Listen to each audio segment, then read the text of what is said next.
We've made it to the end. The last thing that we're going to cover with branding is different brand strategies that brands will use. One of these 4 strategies that they will use is what's called a brand extension. And that's when they take their already existing brand and they use it to launch a completely new product. So Ocean Spray on the bottom, they had an existing brand name where they did Ocean Spray juices. They launched the completely new product of Ocean Spray Cranberry Craisins.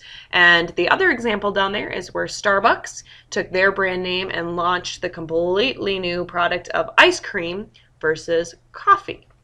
Another branding strategy that's used is what's called brand licensing.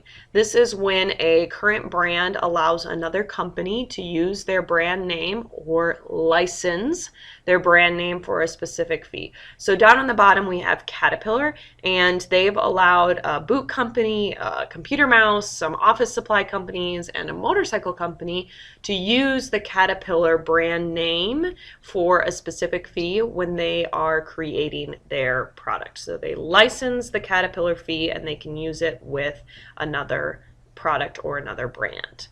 Our third type of branding strategy is what's called mix branding, and this takes the 3 of the brand types. So we've got the manufacturer brand type, we've also got the private brand type and the generic brand type, and it mixes those all together.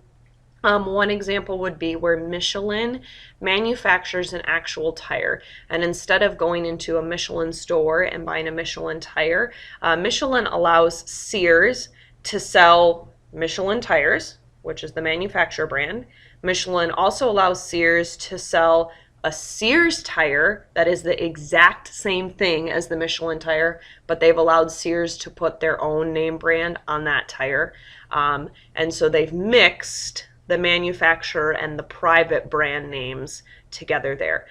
Glad is Union Carbide, and they sell the Glad bag as just a generic bag and a Glad bag. So you can just see a bag out there that's called trash bag, which is the exact same as the Glad bag. They've just mixed that manufacturer and that generic brand together.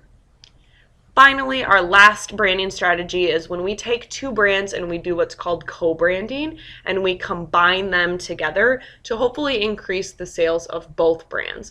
So down there you've got Mrs. Smith's apples, and then she has co-branded with Cinnabon, and they've co-branded those flavors together. Or Tide is one brand that co-branded with Febreze together for their laundry detergent to smell good. We've got Dairy Queen's Blizzard brand, and then we've got the Oreo brand, and we've combined those to make Oreo Blizzards. Or when you see the KFCs and Taco Bells together, that's co-branding in one store. Or I always used to see Taco Bell and Pizza Hut, and we call it a Taco Hut.